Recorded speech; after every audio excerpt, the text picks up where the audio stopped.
है। अच्छा, थोड़ा सा आज का लेक्चर जो है ना थोड़ा सा लेंथी है, तो घबराना नहीं सबसे पहली बात लेकिन मज़ा आएगा। डिफरेंट चीज़ है, रिग्रेशन से बाहर आ गए, मतलब जो एक आपका प्रिडिक्टिव एनालिसिस होता है ना, जिसमें हम डिजिट्स की फॉर्म में बात करते हैं, उससे ज़रा बाहर आ गए। आज का लेक्चर स्टार्ट करते हैं। उसमें सबसे पहली चीज़ ये कि आज हमने देखनी है क्लासिफिकेशन क्या होती है। अभी हम सुपरवाइज लर्निंग के अंदर हैं। इस टाइम हमने रिग्रेशन पढ़ लिया है। रिग्रेशन में हमने लीनियर रिग्रेशन पढ़ लिया है, मल्टीपल पढ़ लिया है, पॉलिनोमियल पढ़ लिया है। और उसमें हमने क्या देखा था कि हमारे पास एक कंटिन्यूस वेरिएबल होता था और हम डिजिट्स की फॉर्म में डाटा को प्रिडिक्ट कर रहे होते थे। अब जो नया केस है अनसुपरवाइज में, दूसरी चीज़ उसके कहते हैं आपको क्लासिफिकेशन। क्लासिफिकेशन में क्या होता है कि आपके पास जो प्रिडिक्टेड वैल्यू है ना वो कैटेगोरिकल होती है, हाँ या फिर ना, यानी डिजिट डाटा नहीं है अब आपके पास।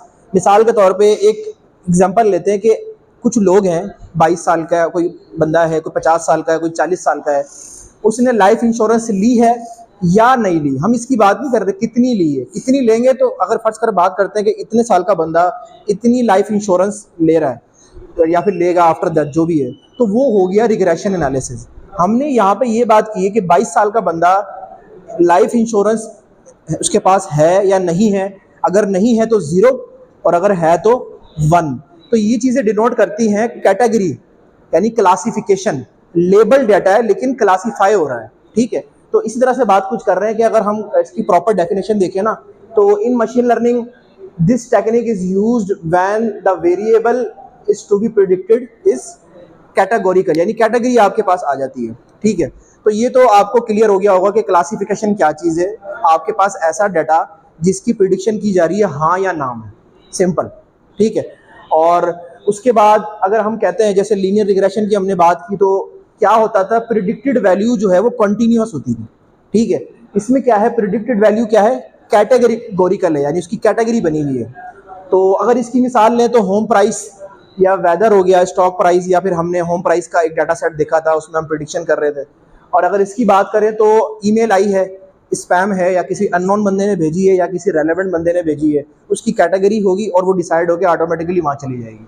इसके अलावा will person by life insurance, क्या कोई इंसान जो है वो लाइफ इंश्योरेंस बाय करेगा या नहीं करेगा, तो हाँ या ना में जवाब आ रहा है। बेसिकली कैटेगरी यही होती है ना, या तो कोई मिसाल के तौर पे कैटेगरी बना दी हमने, ये बेसिकली आपके पास जो है वो पोटैटोज़ हैं, ये जो है वो टोमेटोज़ हैं, या फिर हाँ या ना में जवाब हो रहा है, ठीक है।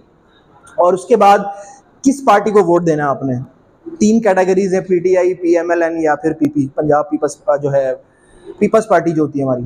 तो ये अगर इसकी बात की जाए तो ये भी एक कैटेगरी है। अगर हम इसकी बात करें कि हमारे पास जो है वो लाइफ इंश्योरेंस ली या नहीं ली, यस और नो में जवाब आ रहा है, तो उस कैटेगरी को कहेंगे बाइनरी, क्योंकि 2 हमारे पास हैं आउटपुट्स, हाँ या फिर ना, ठीक है। और अगर फर्ज करो हमारे पास ये वाले वेरिएबल्स ज़्यादा हो जाते हैं, 2 से ज़्यादा, तो उसको कहेंगे मल्टी क्लास। तो इससे जाहिर होता है कि हमारे पास 2 तरह के आपके पास टाइप्स होती हैं उसकी क्लासिफिकेशन की। एक होती है बाइनरी, एक होती है मल्टी क्लास। यानी बाइनरी में हाँ या ना होगा या नहीं होगा, और मल्टी क्लास में आपके पास नंबर ऑफ कैटेगरीज 2 से ज़्यादा हो जाती हैं। तो इस सिंपल सा लॉजिक है, कोई बहुत डेफिनेशन नहीं है। मैंने यही बात यहाँ लिखी है कि बाइनरी में अगर लाइफ इंश्योरेंस की मिसाल देंगे, ली है या नहीं ली, यस और नो। और मल्टी क्लास में क्या होगा, जैसे पार्टी है, किसको वोट देना आपने, तो उसमें अगर 2 पार्टीज है तो वो बाइनरी सिस्टम में आ जाता है, या फिर एक पार्टी है तो एक ही पार्टी है आपके पास, कुछ लोग वोट देंगे कुछ लोग नहीं देंगे, तो वो उस केस में आ जाता है। एक से ज़्यादा पार्टी है, किसको वोट देना है, तो ये जो केस है आपका, ये आ जाएगा मल्टी क्लास में। आई थिंक क्लियर हो गई होगी ये चीज़ कि बाइनरी में 2 हाँ ना में जवाब हो रहा है, और मल्टी क्लास में आपके पास कुछ कैटेगरीज बढ़ जाती हैं। आज बेसिकली हमने क्या करना है, एक लॉजिस्टिक रिग्रेशन एल्गोरिदम है, ठीक है। ये बेसिकली नाम उसका रिग्रेशन है, लेकिन वो क्लासिफिकेशन का एक एल्गोरिदम है। यानी आप इसमें रिग्रेशन एनालिसिस नहीं कर रहे हो, ये बेसिकली क्लासीफाई करता है चीज़ों को, हाँ या ना में। तो बेसिकली आज हमारा क्लासिफिकेशन का पहला एल्गोरिदम है, आगे 2 और पढ़ने हमने, तो उसको भी देखेंगे बाद में, ईद के बाद इंशाल्लाह, या हफ्ते से, या जो भी मंडे से। तो लॉजिस्टिक रिग्रेशन बेसिकली एक क्लासिफिकेशन टेक्निक है। तो इस चीज़ को क्लियर करना बहुत ज़रूरी है। नाम इसका रिग्रेशन है, लेकिन लॉजिस्टिक इन्होंने शुरू में लगाया हुआ है, तो बेसिकली वो कर क्या रहा है, आपको एक क्लासीफाई करके दे रहा है चीज़ों को। तो यहाँ पे ये बात क्लियर करनी बहुत ज़रूरी है। इसके और नाम भी हैं, जैसे लॉजिस्टिक फंक्शन हो सकता है, कुछ किताबों में इसको लॉग फंक्शन कहा जाए, ठीक है, या फिर इसको एक नाम और भी है, वो आपको याद होगा कि उसमें हमने कल भी जिक्र किया था, सिगमॉइड, सिग MOID, सिगमॉइड, या लॉजिस्टिक, या लॉग इट। ये 4 नाम एक ही उसके हैं आपके एल्गोरिदम के, ठीक है। अगर फर्ज करो किसी बुक में लिखा होता है सिगमॉइड, तो आप वहां पे अंडरस्टैंड कर जाना कि ये बेसिकली लॉजिस्टिक फंक्शन की बात हो रही है, ठीक है। अब ये होता किस तरह, ये बेसिकली इसकी अगर आउटपुट की बात की जाए ना, तो इसकी एस फॉर्म में आउटपुट आती है। एस, वो XY प्लेन में किसी भी जगह पे एस फॉर्म में आउटपुट आ जाती है। तो बेसिकली इस तरह का एक फंक्शन जो होता है वो एक लॉजिस्टिक फंक्शन होता है, या फिर आसान से अल्फाज में उसको सिगमॉइड फंक्शन भी कहते हैं। इसकी डिटेल बात अभी करते हैं। सबसे पहले हम बात करेंगे लॉजिस्टिक रिग्रेशन बाइनरी, कि अगर हमारे पास बाइनरी डाटा है तो हम कैसे कोडिंग करेंगे। अब बाइनरी की सबसे आसान मिसाल यही वाली है, एज की, और उसने लाइफ इंश्योरेंस ली या नहीं ली। जीरो क्या जाहिर करता है, जीरो ये जाहिर करता है कि उसने लाइफ इंश्योरेंस नहीं ली, ठीक है।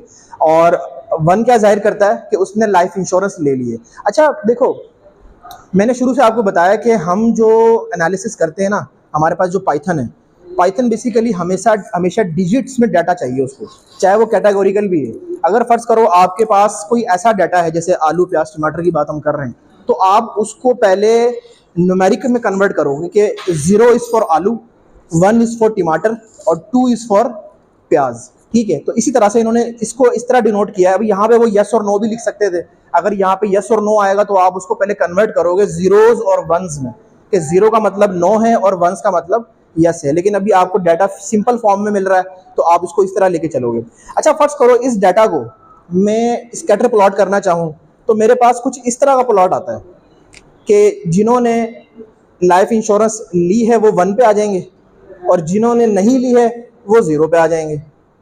अब मैं इस पर रिग्रेशन अप्लाई करना चाहूँ, मिसाल के तौर पे एक स्ट्रेट लाइन होती है ना, रिग्रेशन, लीनियर रिग्रेशन की बात अगर हम करें तो वो एक स्ट्रेट लाइन होती है, तो इसकी तो आउटपुट बिगड़ जाएगी इस तरह से, क्योंकि आधे डाटा पॉइंट यहाँ निकल गए, आधे यहाँ निकल गए और एक ये यहाँ निकल गया। तो लीनियर रिग्रेशन तो क्या होता है बेसिकली, ऐसा जो लीनियरली ग्राफ बढ़ रहा हो, तो ये तो लीनियर है ही नहीं हमारा, नॉन लीनियर आपके पास आउटपुट आ रही है इसकी। यानी आपके पास देखा जाए तो इसमें सारे डाटा पॉइंट्स या तो यहाँ लाई कर रहे हैं या तो यहाँ लाई कर रहे हैं, ठीक है। तो इस मसले को हल करने के लिए हम क्लासिफिकेशन करते हैं, और हमें यहाँ से भी नजर आ रहा है कि ये चीज़ क्लासिफिकेशन का प्रॉब्लम है। तो अब इसी डाटा सेट के ऊपर मैं ये नहीं कहता कि आप सिर्फ लॉजिस्टिक फंक्शन लगा सकते हो, सेम डाटा सेट पे आप सपोर्ट वेक्टर मशीन भी लगा सकते हो, वो या फिर आप जो है वो डिसीजन ट्री लगा लो, या फिर आप रैंडम फॉरेस्ट लगा लो। यहाँ पे ये डिनोट करती है चीज़ कि किस एल्गोरिदम से आपकी आउटपुट ज़्यादा अच्छी आ रही है, ठीक है। हमने प्लॉट बनाया, हमें शुरू में नजर आ गया कि डाटा जो है ना बेसिकली या तो यहाँ सारा इकट्ठा हो रहा है या फिर यहाँ पे सारा इकट्ठा हो रहा है। तो यहाँ से अंदाजा हो रहा है कि हमारा जो डाटा है ना उस पर हम लॉजिस्टिक रिग्रेशन लगाएं तो ज़्यादा बेहतर है, ठीक है। बाकी भी लगा सकते हो सकता है 80% एक्यूरेसी आ जाए। तो आगे जाके जो मैंने आगे मिसाल दी ना आयरिस की, इसको हम मजीद एल्गोरिदम के लिए भी यूज़ करेंगे। आगे चलते हैं।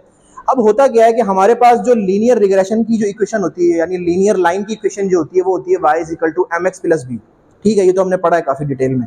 अगर हम बेसिकली इसका लॉग ले लें या आसान से अल्फाज में इसको 1 + e⁻⁴ y कर दें, तो ये जो फंक्शन है ना आपका, ये वाला जो फंक्शन, ये क्या बन गया, ये लॉग फंक्शन बन गया। यानी आसान से अल्फाज में लॉजिस्टिक फंक्शन बन गया या फिर सिग्मॉइड फंक्शन बन गया, तीनों नाम एक ही चीज़ के हैं। तो जब ये लेंगे और उसके बाद अगर हम इसको ड्रॉ करेंगे ना, तो इस तरह से हमारी एक आउटपुट लाइन आएगी जो कि एस सा बन रहा है बेसिकली। तो सिग्मॉइड बेसिकली इसी चीज़ का नाम दिया हुआ उन्होंने, लॉजिस्टिक। तो यहाँ पे कंफ्यूज नहीं होना, आगे जब इसको कोड करेंगे ना तो ज़्यादा आइडियाज़ क्लियर हो जाएंगे। तो पहली चीज़ है कोडिंग। अब कोडिंग क्या करनी है, पहले हमने इस डाटा सेट की क्या निकालनी है, एक प्रिडिक्शन निकालनी है कि मिसाल के तौर पे इस डाटा सेट में अगर 40 ईयर्स का बंदा, हमने चेक करना है कि वो लाइफ इंश्योरेंस लेगा या नहीं लेगा, या उसके पास है या नहीं है, ठीक है। हमारे पास ये डाटा गिवन है, इस पे हमने अपने मॉडल को ट्रेन करना है। ट्रेन करने के बाद हमने स्कोर फाइंड करना है। अगर स्कोर अच्छा आता है हमारा, तो उसके बाद हम एक प्रिडिक्शन करेंगे 40 ईयर्स का बंदा या 85 ईयर्स का बंदा, लेट से कि वो उसके पास लाइफ इंश्योरेंस है या नहीं है। सिंपल। तो स्टार्ट करते हैं। सबसे पहली चीज़ हमारी क्या है, लाइब्रेरीज इंपोर्ट करनी है हमने। लाइब्रेरीज मैंने बताया था आंख बंद करके, नंपाई, पांडा, सीबॉन, मैटप्लॉटलिब, ये चारों तो आंख बंद करके इंपोर्ट कर लो। उसके बाद कौन सा एल्गोरिदम लगा रहे हैं, लॉजिस्टिक रिग्रेशन है तो हम इसको कॉल कर लेंगे। आपके जितने भी मशीन लर्निंग के एल्गोरिदम है ना, ये आपको सारे एक ही लाइब्रेरी में मिलेंगे। उसका नाम क्या है, sklearn, जो हम पढ़ रहे हैं पिछले 3-4 दिन से। अब इसमें क्या करना है, sklearn में लीनियर मॉडल है और आगे उसके अंदर एक कैटेगरी है लॉजिस्टिक रिग्रेशन की। जैसे लास्ट टाइम लीनियर रिग्रेशन की कैटेगरी थी, उसकी जगह लॉजिस्टिक रिग्रेशन आ जाएगा, लाइब्रेरी इंपोर्ट हो गई। और उसके बाद इसमें हम क्या करेंगे, ट्रेन टेस्ट भी कर सकते हैं। वैसे तो डाटा इतना बड़ा नहीं है, नॉर्मली जब आपके पास कोई 150 50 100 से ज़्यादा एंट्रीज होना तो फिर आप ट्रेनिंग और टेस्टिंग में उसको तकसीम करते हैं, ठीक है। लेकिन करके देख लेते हैं, क्या पता एक्यूरेसी बेहतर हो जाए, और नहीं भी करोगे तब भी चलेगा, कोई ऐसा मसला नहीं है, क्योंकि हमारे पास कोई 20 से 22 डाटा की एंट्रीज डाटा सेट है। हमारे पास कितने पॉइंट्स हैं ऑलमोस्ट, ये मैंने सारे नहीं बनाए यहाँ पे, अगर आपको CSV फाइल ग्रुप में मैं सेंड कर दूंगा, उसमें देखो, अगर आप चेक करोगे ना तो ऑलमोस्ट कोई 20 या 22 जो है आपके पास सैंपल्स हैं, ठीक है। तो उस पर ट्रेनिंग टेस्टिंग ना भी की जाए तब भी एक्यूरेसी बेहतर आ जाती है। लेकिन अगर आपके पास 50 एंट्रीज हैं या 50 सैंपल्स हैं, 100 सैंपल्स हैं या इससे ज़्यादा है, हज़ारों में हैं, तो फिर आप कोशिश करो कि उसकी ट्रेनिंग और टेस्टिंग में डाटा को डिवाइड करो, ठीक है। तो इस पर दोबारा कर लेते हैं कि sklearn में मॉडल हमारे पास सिलेक्शन, और उसके अंदर क्या इंपोर्ट करना है हमने, ट्रेन, टेस्ट और स्प्लिट, जैसा कि नबी साहब ने लेक्चर दिया था ना, सेम बिल्कुल वैसा ही। अच्छा, उसके बाद ये सारी लाइब्रेरीज इंपोर्ट हो गई। अब अगला स्टेप क्या होता है कि जो डाटा सेट है उसको रीड करना है। रीड कर लेते हैं, हमारे पास CSV फाइल मौजूद है। CSV फाइल का नाम है इंश्योरेंस, यानी इंश्योरेंस उन्होंने ली या नहीं ली। उसके बाद उसको चेक कर लो, अगर चेक करना है तो कि इस पूरे डाटा फ्रेम में क्या है।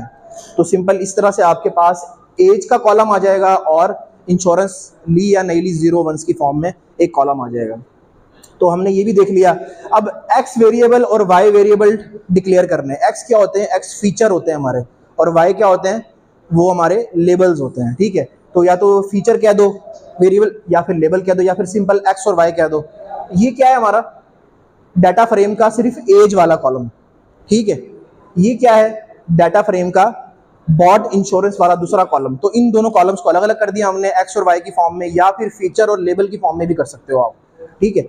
अब इसको सबसे पहले मैंने, अगर ऑप्शनल है, अगर आप करना चाहते हो तो इसको स्कैटर प्लॉट बना के देख लो, क्या इसका ग्राफ कुछ इस तरह का आता है। तो आप देखोगे सारे पॉइंट्स या तो जीरोज में लाई कर रहे हैं या फिर सारे वंस में लाई कर रहे हैं। तो यहाँ से आपको अंदाजा हो सकता है कि अगर मैं इसके बीचों बीच एक लाइन खींचूं इस तरह से, तो इस तरह से मैं इसका एक ग्राफ बना सकता हूँ एस की फॉर्म में ना। क्या चीज, एज में मल्टीपल कॉलम, हाँ आ सकते हैं, अगर आपके पास नंबर ऑफ वेरिएबल्स बढ़ जाएं, ठीक है। तो आप एज में ज़्यादा, इसमें X में ज़्यादा कॉलम ले लो, ठीक है। जैसे हमने मल्टीपल रिग्रेशन में किया था, हमारे पास X1 भी था, X2 भी था, इस तरह कर लो, X1 X2 करके कर लो। तो लेकिन यहाँ पे हमारे पास जो है वो आपके फीचर्स जो हैं वो सिंगल कॉलम के साथ हैं, तो इसलिए हमने यहाँ पे चूज़ किया, ठीक है। यहाँ तक क्लियर है। हमने ग्राफ बनाया, ग्राफ से अंदाज़ा हो रहा है कि हमारे पास ना एक इस तरह का फंक्शन मिल रहा है। तो जब आपको इस तरह का फंक्शन मिले ना, तो आपने सिंपल क्या करना है, सिग्मॉइड फंक्शन लगा लेना है। सिग्मॉइड का मतलब लॉजिस्टिक फंक्शन लगवा लेना है, ठीक है। ये बार बार मैं चेंज करके इसलिए बोल रहा हूँ ताकि याद हो जाए आपको, कि कहीं अगर सिग्मॉइड लिखा हुआ नज़र आ जाए तो समझ जाना कि बेसिकली इस फंक्शन की बात हो रही है।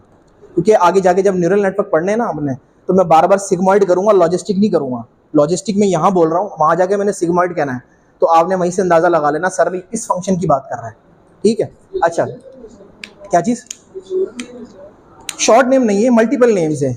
लॉजिस्टिक फंक्शन भी कहते हैं, या लॉजिस्टिक रिग्रेशन भी कहते हैं, लॉग इट फंक्शन भी कहते हैं, लॉग फंक्शन भी कहते हैं, या सिग्मॉइड भी कहते हैं। मल्टीपल नाम्स हैं एक ही चीज़ का, ठीक है। अच्छा, अब यहाँ तक हमारा प्लॉट बन गया है। प्लॉट के बाद अगली चीज़ है ट्रेनिंग और टेस्टिंग डाटा में डिवाइड करना, ठीक है। तो उसके लिए क्या हमारे पास सिंटैक्स है, X train comma X test comma Y train comma Y test, ठीक है। उसके बाद ट्रेन टेस्ट स्प्लिट जो हमने यहाँ पे इंपोर्ट किया था, और आगे आर्गूमेंट पास करेंगे, एक्स होगा obviously X comma Y, test का साइज देना है। मैंने यहाँ दिया है 0.2%, यानी 20%, आसान से अल्फाज में।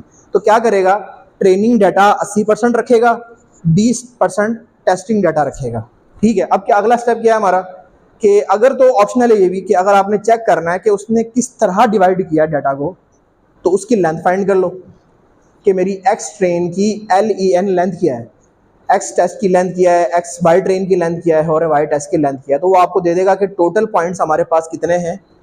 उसका 80% मैंने एक्स ट्रेन में डाल दिया, उसका 20% मैंने एक्स टेस्ट में डाल दिया, फिर दोबारा मैंने इसका जो है 80% वाई ट्रेन में डाल दिया, फिर दोबारा उसका 20% वाई टेस्ट में डाल दिया। ट्रेन में तो 80 जाएगा ना, चाहे वो एक्स हो या वाई हो, और टेस्ट में कितना जाएगा 20%, क्योंकि मैंने डिफाइन कर दिया यहाँ पे।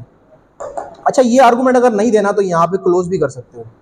अगर आपने ये आर्गूमेंट देना ही नहीं है, लेट्स से तो सिस्टम बाय डिफ़ॉल्ट एक वैल्यू चूज़ करता है, उसे कहते हैं 25 और 75 की, यानी 75% ट्रेनिंग, 25% टेस्ट। अगर आपने ये आर्गूमेंट नहीं देना खुद से कि भाई इतना रखो इतना ना रखो, तो क्या करो, सिंपल x, y के साथ आर्गूमेंट क्लोज कर दो बस। तो वो क्या करेगा, सिस्टम खुद इतना इंटेलिजेंट, उसके अंदर फीड किया हुआ ये चीज़ कि 75% ट्रेनिंग रख ले और 25% टेस्टिंग रख ले। अच्छा, उसके बाद अगला स्टेप क्या है हमारे पास कि लेंथ फाइंड कर लो, ये ऑप्शनल अगर करनी है तो।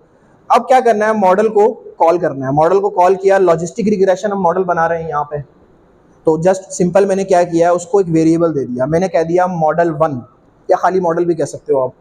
अब आगे उसको क्या करना है, फिट करना है। फिट का मतलब ट्रेनिंग करनी है उसकी इस डाटा सेट में, ठीक है। तो ट्रेनिंग का क्या मॉड्यूल है, फिट, और आपके पास आर्गुमेंट कौन से पास होंगे, एक्स ट्रेन और वाई ट्रेन, क्योंकि हमेशा ट्रेनिंग की जाती है किस पे, यानी फिट किस पे किया जाता है, ट्रेनिंग डाटा पे, ठीक है ना। मैं आपको पढ़ा रहा हूँ, यानी वो सवाल पढ़ा रहा हूँ जो मैंने आपकी ट्रेनिंग करवाई है। जब मैं टेस्ट लूँगा तो वो टेस्टिंग डाटा में से लूँगा ताकि आपकी परफॉर्मेंस बेहतर हो सके, ठीक है, समझ आ रहा है। अच्छा, अब ये हो गया, फिट कर दिया हमने। फिट के बाद स्कोर फाइंड करना है। स्कोर हमने यहाँ पे फाइंड किया, मेरे केस में 0.98% आ रहा है, यानी 98% आ रहा है। तो अच्छा, बहुत काफ़ी एक्यूरेट है देखा जाए तो। हो सकता है आपका पूरा 100 आ जाए, क्योंकि हमारे पास नंबर ऑफ सैंपल्स इतने ज़्यादा नहीं है, ठीक है। तो मेरे केस में यहाँ पे 98% आ रहा था। आप मुझे बताना कि आपका क्या आ रहा है स्कोर जब आप उसको परफॉर्म करोगे ना, क्योंकि ज़रूरी नहीं है कि मेरा जो आ रहा है आपका भी सेम यही आ रहा हो, क्योंकि डाटा शफल होता है। जब हम ट्रेनिंग टेस्टिंग लगाते हैं ना, तो यहाँ पे हर किसी का वो डिफरेंट चूज़ करता है। रैंडम एक फंक्शन है ना, कि रैंडमली वो चूज़ करता है कि हाँ जी 80% सैंपल्स निकालने हैं रैंडमली। हो सकता है आपके डिफरेंट निकाले हों या मेरे डिफरेंट निकाले उसने, तो ये सब की वैल्यू से एक जैसी नहीं आ सकती। हो सकता है आपकी 100 आ जाए, 99 आ जाए, या कोई और वैल्यू आ जाए। तो मेरे केस में यहाँ पे 98% आ रही थी जब मैंने इसको परफॉर्म किया था। और उसके बाद अब अगली चीज़ क्या होती है, टेस्ट प्रिडिक्शन।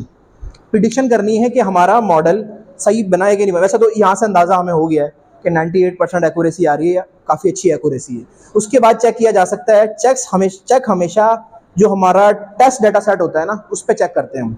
तो हमने क्या किया, प्रिडिक्ट किया, आर्गूमेंट में पास कर दिया एक्स टेस्ट, ये एक अरे उसने हमें रिटर्न की है, जीरोस और वंस की, यानी ये क्या चीज़ है, yes no no yes no, basically बता रहा है कि ये इंश्योरेंस नहीं। अब ये क्या चीज़ है, हम एक्स टेक्स्ट को पहले प्रिंट करवाएंगे। हमारे पास ये एक अरे शो हुई है, इसमें पहला पॉइंट क्या है, 26, यानी बंदा 26 साल का है, और इसके करस्पॉन्डिंग यहाँ पे कौन सा पॉइंट है, 0, यानी 26 साल का बंदा इंश्योरेंस नहीं लेगा। उसके बाद यहाँ पे 28 लिखा हुआ है, यहाँ पे भी 0 है, ये भी नहीं लेगा। 60 साल का बाबा है, उसने क्या किया, इंश्योरेंस ले लिया, क्योंकि उसको पता है कि हो सकता है मेरी ज़िंदगी के दिन थोड़े हैं, ठीक है। तो ये चीज़ प्रिडिक्शन ये बता रही है। आगे 21 साल है, उसको वो कहता है मुझे ज़रूरत नहीं है, मैं जवान बंदा हूँ, मुझे क्या बीमारी है। तो इस तरह से 23 है, और 46 का ईयर का बंदा, उसने भी इंश्योरेंस ली हुई है। तो ये हमारा टेस्ट प्रिडिक्शन हो गई। अब हम खुद से वैल्यू देंगे, ठीक है। पहले हमने टेस्ट प्रिडिक्शन की है कि हम चेक करते हैं कि मॉडल सही तैयार है कि नहीं। अब हम अपनी मर्जी से वैल्यू देंगे। लेट से 85 ईयर्स का बंदा इंश्योरेंस लेगा या नहीं लेगा। हम क्या करेंगे, मॉडल डॉट प्रिडिक्ट, और एक अरे की फॉर्म में, 2D अरे की फॉर्म में अंदर अपना वैल्यू लिख देंगे 85 ईयर्स। तो 85 का बंदा इंश्योरेंस लेगा 1 according to this data set, क्योंकि इस पे उसने ट्रेनिंग की है। इसके मुताबिक 85 ईयर्स का बंदा इंश्योरेंस लेगा।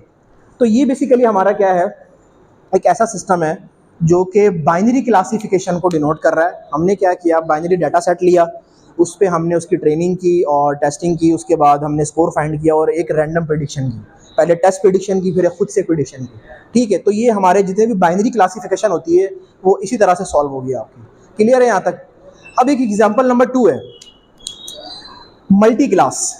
मल्टी क्लास में क्या होगा कि आपके पास कैटेगरीज 2 से ज़्यादा हो जाएंगी, हो सकता है 4 हो जाएं, 3 हो, लेकिन मैंने यहाँ पे 3 कैटेगरी की एक मिसाल ली है।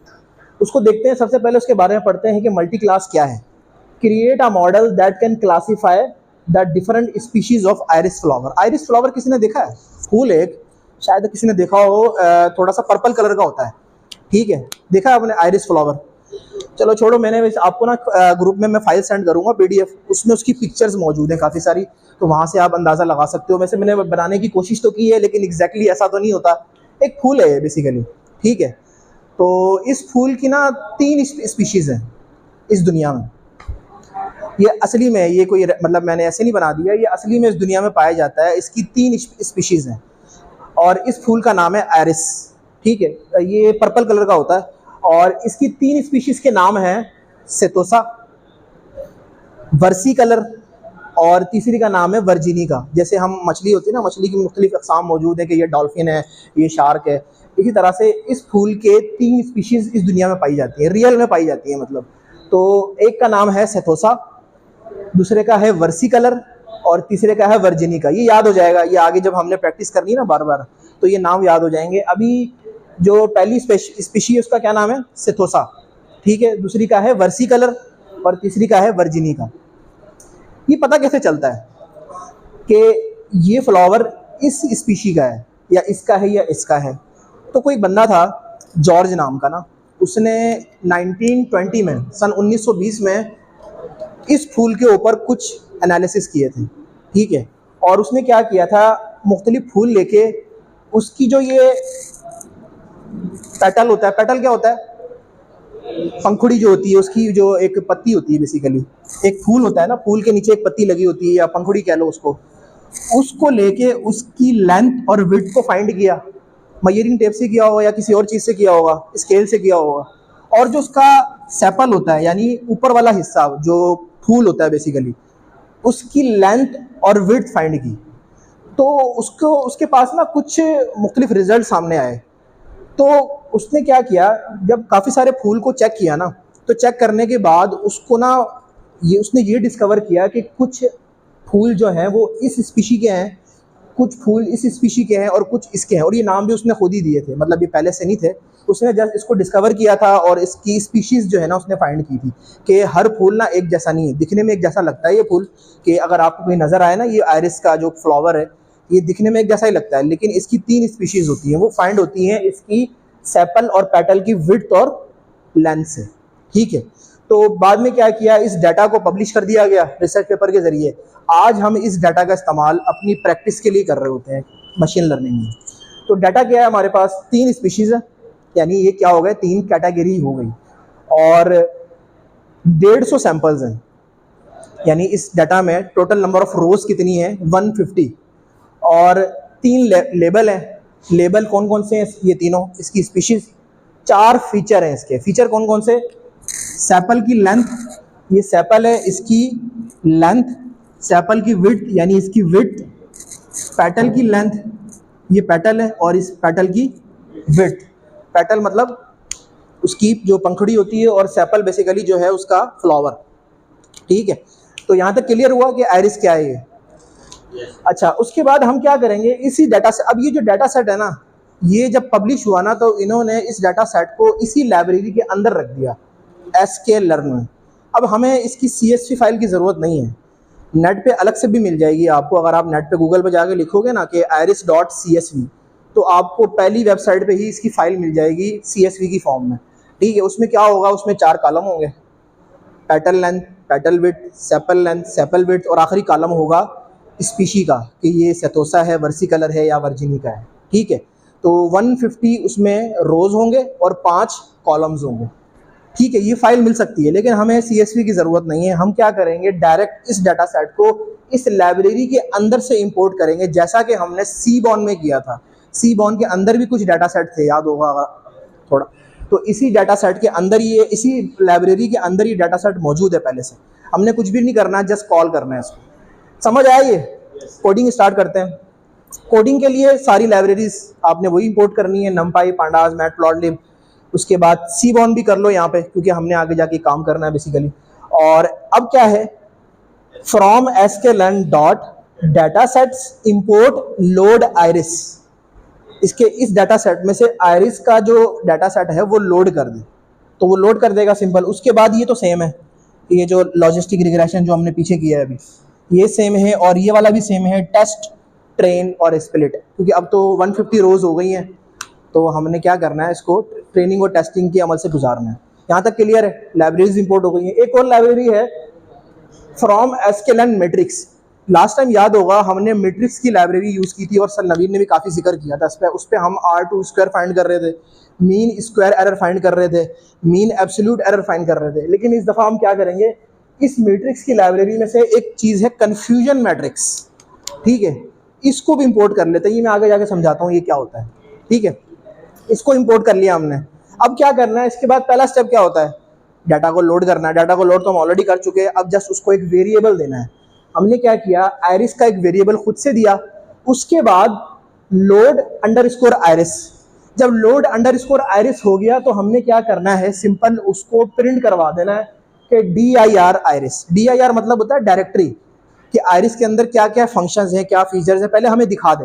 ये सारी चीज़ें ना ऑप्शनल है यहाँ से यहाँ तक। ये डाटा को एक्सप्लोर करना कि भाई डाटा के अंदर क्या है। हो सकता है किसी को ना पता हो कि इसके अंदर ये सारे फंक्शंस होते हैं, ये सारी स्पीशीज़ होती हैं। तो हमने अपने अंडरस्टैंडिंग के लिए पहले उस आयरिस की जो डायरेक्टरीज हैं उसको इंपोर्ट किया है। उसके बाद वो बताएगा कि इसके अंदर ये एक फंक्शन है DSCR, इसका मतलब होता है डिस्क्रिप्शन। मुझे डिस्क्रिप्शन दो कि आयरिस होता क्या है, डाटा कौन सा है उसके अंदर, टारगेट कौन से हैं उसके अंदर। तो ये वन बाय वन हम चेक कर सकते हैं। लेट्स से मैं कहता हूँ कि मुझे आयरिस डाटा बताओ, उसकी शेप क्या है, तो वो क्या करेगा, कॉलम्स और रोज की शेप दे देगा। 150 कॉलम्स हैं और 4 उसमें रोज हैं, ठीक है। और उसके बाद आयरिस में डाटा, अगर मुझे एक पॉइंट चेक करना है, पहली जो उसकी रो है उसको चेक करना है उसके अंदर क्या मौजूद है, तो मैं क्या लिखूंगा, आयरिस डॉट डाटा आगे 0। ये हमने पढ़ा हुआ है सारा पांडास में ना, अगर आपको याद हो नंपाई में। तो क्या करेगा, उसने मुझे 4 वैल्यूज दे दिए हैं। ये चारों वैल्यूज क्या है, ये sepal length, sepal width, petal length, petal width. ये सारा डाटा ना सेंटीमीटर में है। ये जो मैंने आपको बताया ना कि ये लेंथ कितनी है इसकी लेंथ और विड्थ कितनी है, ये सारा सेंटीमीटर में है। और सेंटीमीटर की हमारे पास न्यूमेरिकल वैल्यूज हैं। तो मैंने क्या किया, जस्ट पहली रो को चेक किया यहाँ पे। तो इस तरह से मेरे पास 150 रोज हैं।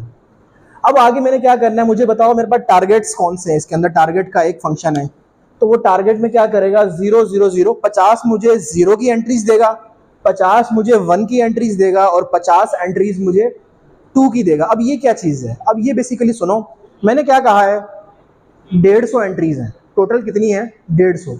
150 में से 50 जो है ना वो है सेतोसा की, 50 है वर्सी कलर की और 50 है वर्जीनिया की। जैसे मैंने यहाँ बताया था कि इंश्योरेंस लेगा तो 0 है, नहीं लेगा तो 0 है, लेगा तो 1 है। इसमें भी इसने क्या किया, पहले से ये चीज़ बता दी है कि 0 का मतलब क्या है, सेथोसा, 1 का मतलब क्या है, वर्सी कलर, और 2 का मतलब है वर्जीनिका। यानी अगर आपकी प्रिडिक्शन 1 आती है या 0 आती है तो आप समझ जाओ कि अगर 0 आई है तो कौन सा होगा, सेथोसा होगा, उसकी स्पीशी सेथोसा की होगी। तो बेसिकली इस टारगेट में उसने मुझे ये बताया है कि 0 का मतलब ये है, 1 का मतलब ये है और 2 का मतलब ये है। अब यहाँ तक ये सारा ऑप्शनल काम हो गया। अगर आपको आयरिस डाटा सेट का नहीं पता कि इसके अंदर क्या है तो ये सारे काम आप कर सकते हो, ठीक है। अब आते हैं मेन टास्क की तरफ। एक्स वाई मैंने अलग अलग करने हैं, यानी फीचर्स और लेबल अलग अलग करने हैं, जैसे मैंने यहाँ किए थे। एक्स में क्या आएगा, डाटा आएगा, वाई में क्या आएगा, टारगेट्स वैल्यू जो कि मेरे लेबल्स हैं, ठीक है। दोनों को मैंने अलग कर दिया। अगला स्टेप क्या होता है, ट्रेनिंग और टेस्टिंग। सेम फंक्शन जो मैंने यहाँ लिखा था, X train Y train, X test Y test, और उसको स्प्लिट कर दिया एक्स को वाई में। यहाँ पर भी मैंने टेस्ट साइज 0.2% यानी 20% रखा है, ठीक है। और उसके बाद लेंथ अगर चेक करनी है आपने, उसने किस तरह डिवाइड किया है, तो लेंथ के लिए अगर एक्स ट्रेन की बात की जाए तो 120 सैंपल्स उसने एक्स ट्रेन में रख दिए हैं। बाकी जो रिमेनिंग 30 सैंपल्स है ना वो उसने रख दिए हैं एक्स टेस्ट में। इसी तरह से वाई ट्रेन में 120 रख दिए और वाई टेस्ट में 30 रख दिए, ठीक है। यहाँ तक क्लियर। अब आगे क्या है, इसके बाद अगला स्टेप होता है मॉडल। लॉजिस्टिक रिग्रेशन को हमने एक बनाया वेरिएबल, उस वेरिएबल में फिटिंग करनी है यानी उसकी ट्रेनिंग करनी है। ट्रेनिंग में क्या आएगा आर्गूमेंट के तौर पे, X train Y train. Score find करना है, स्कोर मेरे पास आया 96%, मतलब अच्छी वैल्यू है एक। और उसके बाद सैंपल प्रिडिक्शन, सैंपल प्रिडिक्शन में कर रहा हूँ। मेरे पास एक अरे आई है, मैं देखूंगा ये अरे कौन सी है। मैंने वाई टेस्ट को कॉल किया है तो देखो यहाँ पर वाई टेस्ट 0 था, 0 मतलब सेतोसा था, और प्रिडिक्शन में कौन सा आया, 0 ही आया, यानी एक्यूरेट है। यहाँ पे सेकंड सैंपल था 0 यानी सेतोसा ही था, यहाँ पर भी सेतोसा आया है। यहाँ पे 2 है, यानी ये वर्जिनिका था मेरे पास, तो प्रिडिक्शन में भी मेरे पास कौन सा आया है, वर्जिनिका की स्पीशी आ गई है। तो ये सैंपल था। अब मैं वैल्यूज खुद से दूंगा, अपनी वैल्यूज, प्रिडिक्शन लिखूंगा और आगे मेरे पास 4 एंट्रीज मैंने पास करनी है, क्योंकि यहाँ पे 4 आपके पास क्या है, फीचर्स हैं। कौन कौन से, सेपल लेंथ, पहली सेपल लेंथ मैंने दी 4.6, दूसरी दी मैंने 3.1, तीसरी दी मैंने 1.5 और आखिरी दी मैंने 0.2। मान लो कि अगर आप इधर कहीं जाते हो, मिनहाज यूनिवर्सिटी में, हो सकता है आगे कहीं फ्लावर लगा हो, ये आपने वहाँ से एक फूल तोड़ा, वैसे फूल तोड़ना अच्छी बात तो नहीं है, लेकिन आपने फिर भी तोड़ लिया, ठीक है, और आपने एक स्केल लेके उसको मेजर किया कि इसकी जो सेपल यानी उसकी जो वो है पंखुड़ी है, उसके क्या लेंथ है, क्या उसकी विड्थ है, और उसका जो फूल है उसकी क्या लेंथ है, क्या विड्थ है, वो लिख के आपने यहाँ पर डाल दी, तो आप पता कर सकते हो कि ये किस स्पीशी का है, सेथोसा का है, वर्सिकलर का है या वर्जिनिका का है।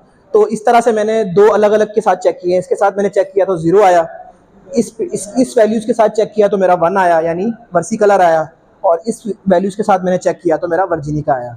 तो बेसिकली ये हो गई क्या, मल्टी क्लास क्लासिफिकेशन। ये थी बाइनरी क्लासिफिकेशन, 2 वैल्यूज या 2 से ज़्यादा, 4, 5, 8, 10 की हो सकती हैं। तो यहाँ तक हमारा बेसिकली प्रोग्राम ख़त्म होता है, लेकिन आखिरी चीज़ है, उसे कहते हैं कि परफॉर्मेंस, कि ओवरऑल आपका जो मॉडल है उसकी परफॉर्मेंस क्या रही। उस परफॉर्मेंस को चेक करने के लिए सबसे आसान तरीका है कि कन्फ्यूजन मैट्रिक्स बना लो, ठीक है।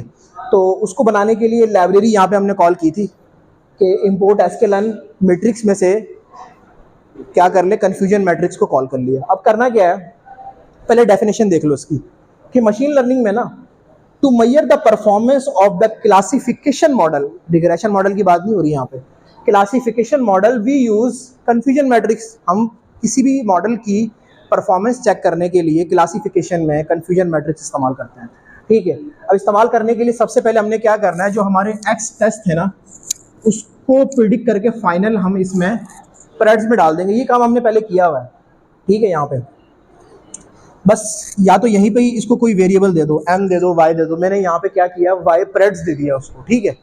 ये काम पहले हम कर चुके हैं वैसे। या तो यहीं पे कोई वेरिएबल का नाम दे देना, या फिर आगे जाके दोबारा लिख के इसको कोई वेरिएबल y प्रेड्स, मैंने कहा y प्रेड्स दे दिया, ठीक है। यानी मेरी प्रिडिक्शन वैल्यूज थी ये सारी। उसके बाद मैंने एक बनाया कन्फ्यूजन मैट्रिक्स का मॉड्यूल, उसमें y test comma y preds. y test हमेशा वो वैल्यूज हैं जो मेरी टेस्टिंग की थी। हमेशा जब हम कन्फ्यूजन मैट्रिक्स बनाते हैं ना, वो हम ट्रेनिंग मॉडल के ऊपर नहीं बनाते, जो हमारी ट्रेनिंग सैंपल्स है ना उनके ऊपर नहीं बनाते। ट्रेनिंग के ऊपर सिर्फ मॉडल को ट्रेन किया जाता है। जब मॉडल की आउटपुट चेक करनी होती है, उसकी एफिशिएंसी चेक करनी होती है, तो टेस्टिंग मॉडल पे करते हैं। जैसे मैं आपके साथ करने वाला हूँ आगे जाके, कि मैं आपको ट्रेन कर रहा हूँ, आपके पेपर लूंगा मैं, टेस्ट सवालों में से वो मैंने अलग रखे हुए हैं, ठीक है मिलते जुलते ही, ऐसा नहीं है, ठीक है। तो हमेशा ट्रेनिंग कुछ और सैंपल्स पे करवाई जाती है और टेस्टिंग किसी और चीज़ पे ली जाती है। तो इसी तरह से कन्फ्यूजन मैट्रिक्स भी हमेशा टेस्ट सैंपल पे लिए जाएंगे। तो y टेस्ट और y प्रेड्स, ठीक है, दोनों आपके पास आ गए। इसको एक वेरिएबल का नाम दे दिया cm, और जब cm मैंने इसको कॉल किया तो मेरे पास ये आ गया कन्फ्यूजन मैट्रिक्स, ठीक है। अब उस्मान कहता सर समझ नहीं आई ये क्या बना है, ये क्या चीज़ है। तो मैं कहता हूँ अच्छा समझ नहीं आई ना, तो इसको विजुअलाइज कर लेते हैं, ठीक है। इसको प्लॉटिंग करते हैं। इसकी प्लॉटिंग के लिए हमने सीबॉर्न पहले से कॉल की हुई है, ठीक है। सीबॉर्न SNS हीट मैप पहले भी बनाया हुआ आपने, ठीक है। तो आगे क्या है, पहले सबसे पहले डाटा क्या है, ये एनोटेशंस ये होती हैं कि जो ये वैल्यूज आई है ना, ये सारी प्रिंट हो जाए, ठीक है। और सी मैप का कलर, सी मैप कलर मैपिंग, मैंने यहाँ पे ब्लू कलर लिया है, आप कुछ भी ले सकते हो, रेड ले लो, ग्रीनिश ले लो, या फिर जो हमने किया था येलो का एक कॉम्बिनेशन वो ले लो, कोई सा भी ले सकते हो, वो तो कलर्स के आपके ऊपर डिपेंड करता है। मैंने ब्लू कलर लिया है यहाँ पे, ब्लूज के नाम से।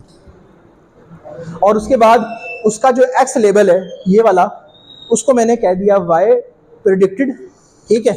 और उसका जो वाई लेबल है उसको मैंने कह दिया वाई एक्चुअल, यानी ये एक्चुअल वैल्यूज हैं, ये प्रिडिक्टेड वैल्यूज हैं। तो आपको समझ आ गया होगा कि दोनों वैल्यूज की जो रिलेशनशिप है, this is called confusion matrix, ठीक है। नाम इसका कन्फ्यूजन मैट्रिक्स है, लेकिन ये कंफ्यूज बिल्कुल नहीं करता आपको, आपकी कन्फ्यूजन दूर करता है, ठीक है। तो इसको देखते हैं ये क्या चीज़ है। अब ये प्लॉट हो गया मेरे पास यूजिंग सीबॉर्न। यहाँ पे आपके पास 0 है। अब 0 का मतलब आपको पता है क्या है, सेथोसा, ठीक है। यहाँ पर भी 0 है, इसका मतलब है सेतोसा। उसने क्या किया कि 13 से अब पहले तो ये देखो कि वाई टेस्ट में कितने सैंपल थे। यहाँ पे हमने लेंथ फाइंड की है वाई टेस्ट की 30, ठीक है। पहले ये देखो 30 बन रहा है सारा, 13 जमा 5 जमा 11 जमा 1,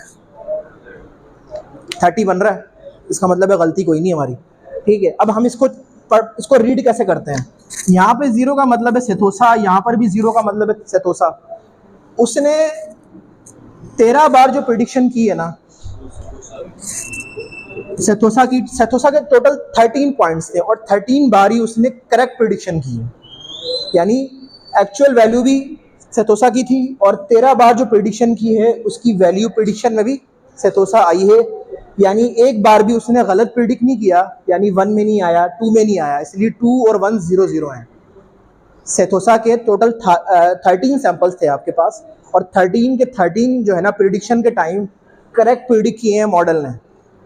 अच्छा, उसके बाद ये 1 क्या है, 1 आपका है वर्सी कलर, ठीक है। तो क्या किया वर्सी कलर, अगर इसकी मिसाल लूँ मैं, इसकी और इसकी, तो उसने क्या किया, टोटल 6 सैंपल थे आपके वर्सी कलर के। उसने 5 दफ़ा सही प्रिडिक्ट किया लेकिन एक दफ़ा उसने गलत प्रिडिक्ट कर दिया जब ही वो 2 में आया हुआ है, ठीक है। 5 दफ़ा उसने सही प्रिडिक्ट किया है, प्रिडिक्टेड वैल्यू एक्चुअल वैल्यू। 5 दफ़ा उसने सही प्रिडिक्ट किया, एक दफ़ा गलत प्रिडिक्ट कर दिया। क्यों? क्योंकि एक्यूरेसी 96% आई हुई है, 4% का मार्जिन हमारे पास है, तो इतनी एरर हो सकता है उसके अंदर। ये बेसिकली क्या हो रहा है, एक तरह का एरर चेक किया जा रहा है कि इतना एरर होगा। या तो आपके पास 100% वैल्यू आए, ये जो हमारे पास जो किधर है ये वाली, ये जो वैल्यू है 96%, या तो ये 100% आए तो इसमें कोई एरर नहीं होगा। लेकिन इसमें एक एरर आ गया है, वो इस वजह से आया कि यहाँ पे मार्जिन आपके पास मौजूद है। तो टोटल 6 सैंपल्स के लिए 5 दफ़ा उसने सही प्रेडिक्ट किया, एक दफ़ा गलत प्रेडिक्ट किया। अब बारी आ गई 2 की। 2 क्या है आपके पास, तीसरी स्पीशी है वर्जिनिका के नाम से। ये बिल्कुल उसने 11 सैंपल्स के लिए सही प्रेडिक्ट किया है, इसमें कोई एरर नहीं आया, ठीक है। तो ये जो एरर है ना बेसिकली यहाँ पे आया है, और ये क्यों आया है, बिकॉज ऑफ कि आपका 100% एक्यूरेट स्कोर नहीं है। तो इसलिए इसको कहते हैं कि परफॉर्मेंस या error checker, performance checker of your model. तो इससे भी देख सकते हो सम टाइम ये रिक्वायर्ड नहीं होता, लेकिन अगर फर्ज करो अगर आप रिसर्च पेपर लिख रहे हो या अगर आप आगे जाके प्रोजेक्ट बनाओगे कोई, तो उसमें कोई आपसे वाइवा लेने आता है या आपका सुपरवाइज़र कहता है कि मुझे आपने जो मॉडल बनाया ना उसकी परफॉर्मेंस शो कराओ, तो फिर आपके जहन में पहला सवाल ये आना चाहिए, सर मुझे जो है किसका कहना चाह रहे हैं, कन्फ्यूजन मैट्रिक्स का कहना चाह रहे हैं कि मुझे अपने मॉडल का कन्फ्यूजन मैट्रिक्स बना के दिखाओ। बाज़ दफ़ा कन्फ्यूजन मैट्रिक्स से भी चीज़ क्लियर हो जाती है, लेकिन इस नहीं होती तो फिर हम इसका हीट मैप बना लेते हैं, यानी उसको विजुअलाइज कर लेते हैं। तो ये बेसिकली आपका लेक्चर है। टास्क मैंने कोई नहीं रखा आज, आपने सिंपल क्या करना है, 2 एग्जांपल्स हैं, एक ये वाली बाइनरी की और एक क्लासिफिकेशन की, ये दोनों प्रैक्टिस कर लो, ठीक है। That's it.